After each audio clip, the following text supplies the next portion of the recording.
Do you ever just not have a lot of money but would like to buy things? Or do you like high quality clothing, electronics, and other goods to replace that burning hole in your wallet?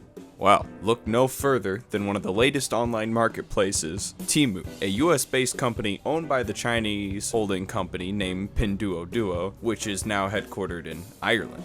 There have been many of these sites over the years that have captured the zeitgeist of impulsive buyers of goods, AliExpress and Wish just to name a few. While those sites are still used to this day, the younger generation has seemed to gravitate to Temu over the course of the last year due to an aggressive marketing campaign on many fronts. We got Super Bowl ads, we got annoying pop-up ads on Facebook, we got TikTok endorsed videos. Oh god, what a heavy and difficult to use cup. Luckily, this juicing cup is much better than that.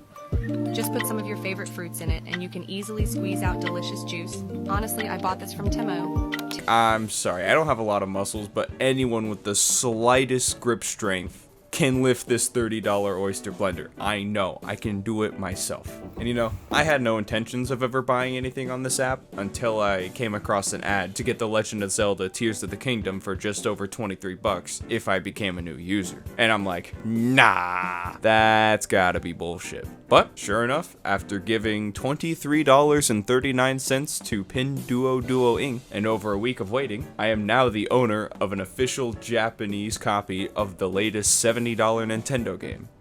I mean, I was hooked. I needed more. So here's a review of not only several lovely products, but the experience of Temu.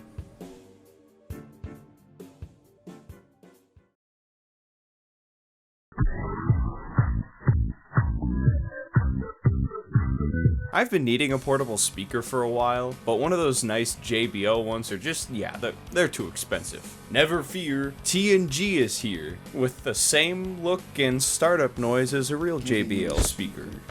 It's the same thing.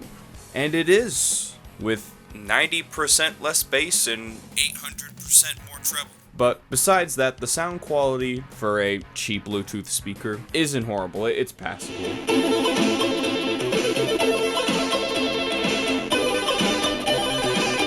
It supports Bluetooth, USB, aux, and micro SD cards, and requires micro USB in order to charge. It also features this light on the back that just does whatever it wants to do. You can switch that on and off by holding the mode/sun looking button, and switching the mode just requires you to double click that same button to cycle through them. Bluetooth functions without a dream once you connect it to it. I wasn't able to get anything to read off a micro SD card, but using a 16GB USB thumb drive, after formatting it to exFAT, I was able to get it to read WAV files. I even cycled through to the radio option that it has, but I could not get a clear signal from any station to save my life, and the most simplistic mode is just aux. As long as whatever is plugged in, it's going to work fine. For the price of the purchase getting refunded after delivery, it's not horrible. But if you really want to cheap out on a Bluetooth speaker, there's probably better options, but this wouldn't be the worst option either.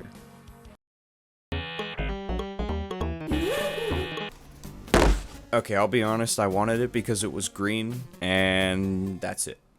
Well, that and the fact that I've always wanted to try out one of these bootleg multicarts. Someone might get mad that Final Fantasy X remasters on this thing. As much as I like owning all my games officially, what if I could just be lazy and keep the same cartridge in and play a good chunk of the NES library? After showing the Pixel Games logo, you're greeted with the home screen that starts off with the first 30 games included on the NES Classic Edition, including 2 versions of both Donkey Kong and Donkey Kong Jr., plus the original Mario Bros. Arcade game twice. Well, after looking through the whole list, those are the only repeats in a list of 239 games, so that's not horrible. After the initial 30 NES Classic games, the rest are in alphabetical order, with the added feature of an index to switch between each letter, speeding up your search time. After testing a variety of the games, they all tend to play perfectly, besides Punch-Out!, besides the fact that it's labeled as Mike's version, but it's not Mike's version.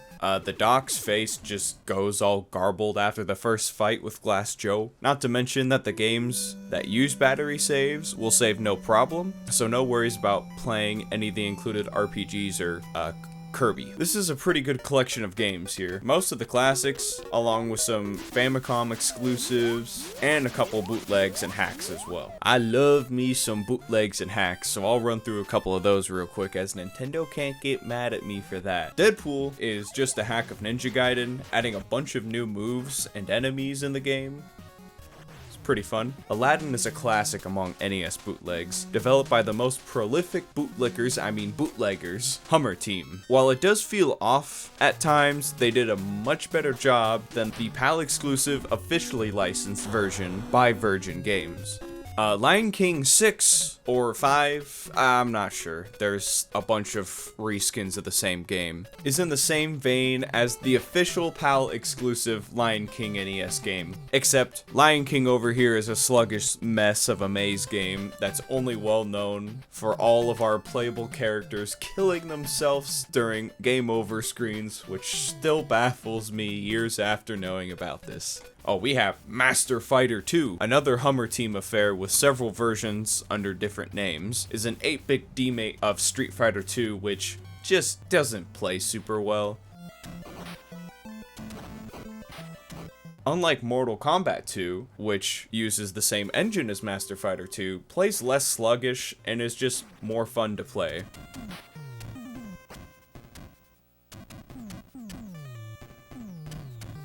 Man, if only this cart had Kart Fighter, though. I love me some Kart Fighter.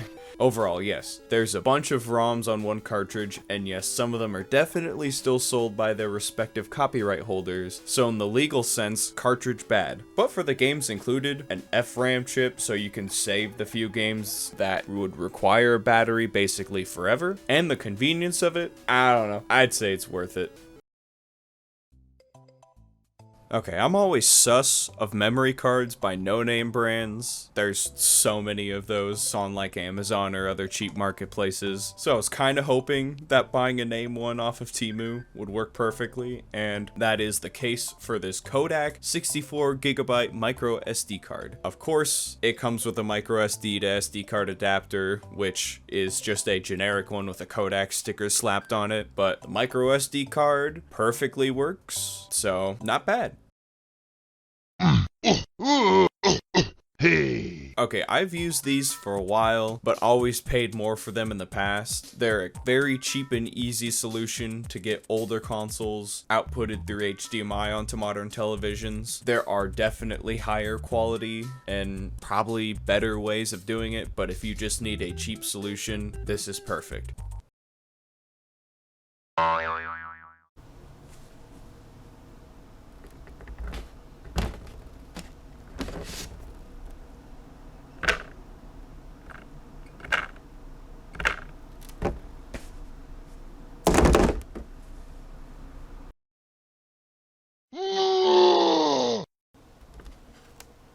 Wait a minute, this isn't a soldering iron.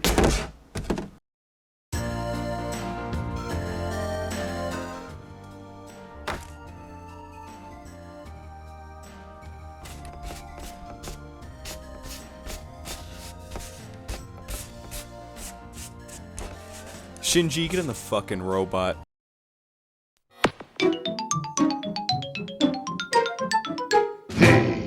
I needed a fourth GameCube controller. I only had an official one and a Mad Catz one, and my roommate has an official Wavebird controller. So for under $9, why not try one that looks like the original? The plastic casing feels lighter compared to an original, and the buttons feel like a slightly different type of plastic. But honestly, using it with a couple games, okay, I won't lie, mainly just using it with Super Monkey Ball, it's a pretty nice and cheap reproduction controller. Padded grip on the main analog stick, while once again, not quite the same feel as the original, still feels really good to use. If you don't have the money to get an original controller and you want to just have a GameCube controller for some Smash, I'd recommend.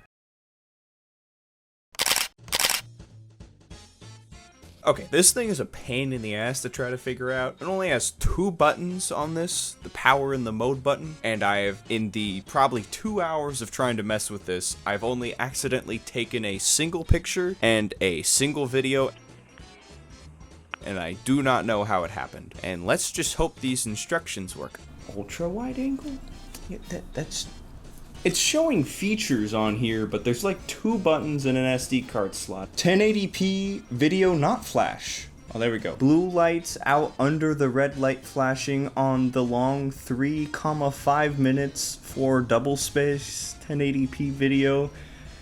Piecewise continuous recording, save automatically, cycle covered, click the switch machine again to stop video, go back to the standby mode.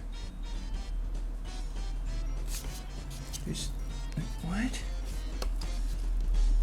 Well, now it's off. This thing is amazing. I love this thing. I love its picture 12 million.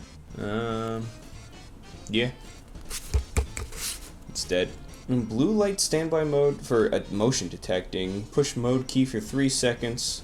1, 2, 3. It's still on blue mode.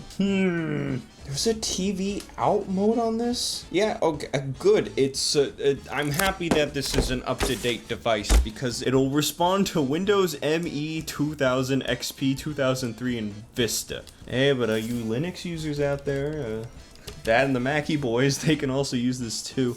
Infrared night vision? Working time about 100 minutes? I've had this work for 3 seconds. Maybe there's like a secret combination to get this to work. Also, I selected the 1080p model, and the resolution it records is maximum in 480p, so that's a bit of a ripoff. If this device was actually usable, it would be a fun time, but I can't even say that, so avoid this. Here we go. They do happen to hold records that measure out to be 7 inches. What else do you want from me? From time to time, there are many reproduction carts for sale on Temu, so if I was going to get anything, I wanted to get a game I didn't own. Just, please don't tell Nintendo. And here I am playing my totally legit copy of Mario Party 3 on my Nintendo 64. It saves and plays perfectly. However, fuck that son of a bitch Luigi for winning that round after a fucking bonus star. I was doing so well.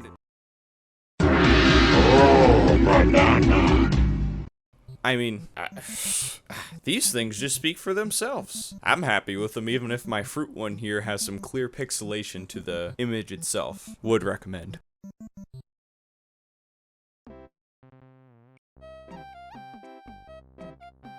Of course, this thing requires 2 AAA batteries. Not to mention the connection to the battery to the device is finicky at best, but it is a laser pointer and it does distract the cat from time to time. I never thought of the Nintendo 64 controller cord being short, but now I can be exactly, what is this, 3 feet? It's about 6 feet, actually. Yeah, 3 feet longer away No, it's 6 feet. from playing my totally not fake copy of Mario Party 3. Very helpful in case a friend gets mad and tries to attack you once you steal their stars. You'll have 3 more feet of a head start to try to run away. How many times do I have to say that it is 6 feet? No, Momo, that's not a cat toy either. So I will say this is a bit smaller than most beanies I would buy for myself, but it's soft, it perfectly fits on my head still, and it's Kirby. No wonder this item had been shoved down my throat on the main page ever since I installed it. This is worth it. And this is Bingus. I swear out of all the cables that go missing, it's the end connector cable for the wired 360 and original Xbox controllers. I understand what Microsoft was going for when they made this design decision, but that doesn't mean it's not annoying when you finally dig out a controller and realize, damn it, I now have to look for that damn end piece. but not anymore, as I now have 2 more laying around in another bin, as I will lose them if they're in the main controller bin.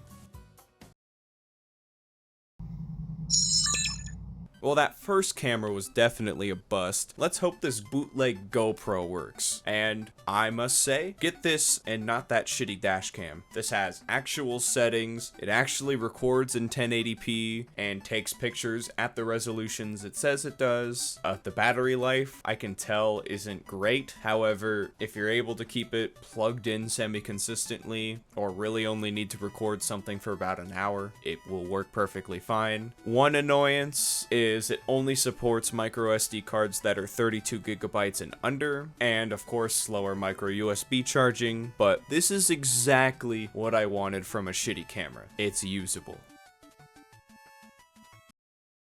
Cool. With my incisive need to have everything plugged in at once, HDMI splitters are a must. The box itself is as compact as a box that fits plugs for 6 HDMI ports can be, and after using it in my setup for well over a month now, it's worked like a charm. It'll auto-detect when a signal is on, sometimes. However, it does have a button to manually switch which input is being sent out, as well as my cheap tiny infrared remote that sends a signal to a receiver that comes with a mounting sticker to put in a convenient spot to not have to get out of your bed in order to switch inputs. In my usage of this, and a very similar 3 HDMI splitter I had bought years ago, one of these methods of switching the inputs will tend to give up occasionally. However, it's nothing less than a minute of troubleshooting can't fix. Just find the troubled HDMI, plug it back in, fingers crossed, nuts crossed, it'll probably work. You really get what you pay for the price here. Something that will work well enough, yet sometimes decides to be a bit stubborn. Sending one signal out to 2 screens? One signal out to 3 screens? Oh, okay. Okay, you almost had me here. But one signal to 4 screens at once?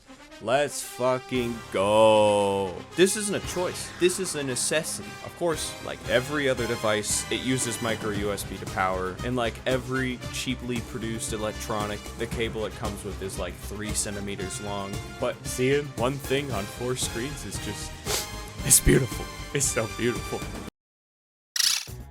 Along with scrolling down the limitless amount of bullshit you can buy on this app, Temu also has games you can play where you can win free stuff once you finish. Now, anytime someone says the combination of the 2 magic words free and stuff, I'm sprinting 167 miles an hour to be there first. There were several of these on the app here, but the ones with really good prizes require you to find 30 people you know, to not only create a new account with a unique phone number, but possibly also make a purchase. I gave up on that. That's a tall order, and you can't even bullshit this. I tried one day to make several burner accounts on burner devices to achieve it, but you also need burner phone numbers. It's just not worth it. I reevaluated my dreams and found one of the games that was just simple to the point. Fishland. Fishland is a game where you tap on one, and once he's full, he withers away and is replaced by another fish you now have to feed. Fully appeasing the appetite of a fish will get you closer to filling up that bar to 100%, winning you 2 free items out of a list you picked at the start, which I chose a bootleg Switch Pro controller and the Game Station 4, as well as 2 coupons where you can take $40 and $30 off in a $100 order. Now, all this seems simple enough, but obviously there's a catch to this kind of thing, and I don't mean to make a fishing joke. Early on in the game, fish only take 2 to 4 feedings of 10 fish food to quench its appetite, and your progress bar goes up surprisingly fast in the beginning, but the further you go along in the process, it starts going up from 5% at a time to fractions of a percentage at a time. Not to mention, the further you go along in the game, you start having to stuff these fish up with over 50 portions of 10 fish food to then push your progress bar up fractions of a percentage. I did not count exactly how many days I spent looking at this screen several times a day, but I know I at least spent a month and a half, possibly 2 months, playing this game in order to finish feeding all the fish the game threw at me. Now, how does one acquire fish food? I hear no one but the voices in my head ask. Well, honestly, in a variety of ways. You can get fish food for just going on the app once a day, checking in on what Temu considers to be meal times, 1 in the morning, afternoon, and evening, browsing random items for 45 seconds twice a day. One option is just free fish food for clicking the button. I like that one.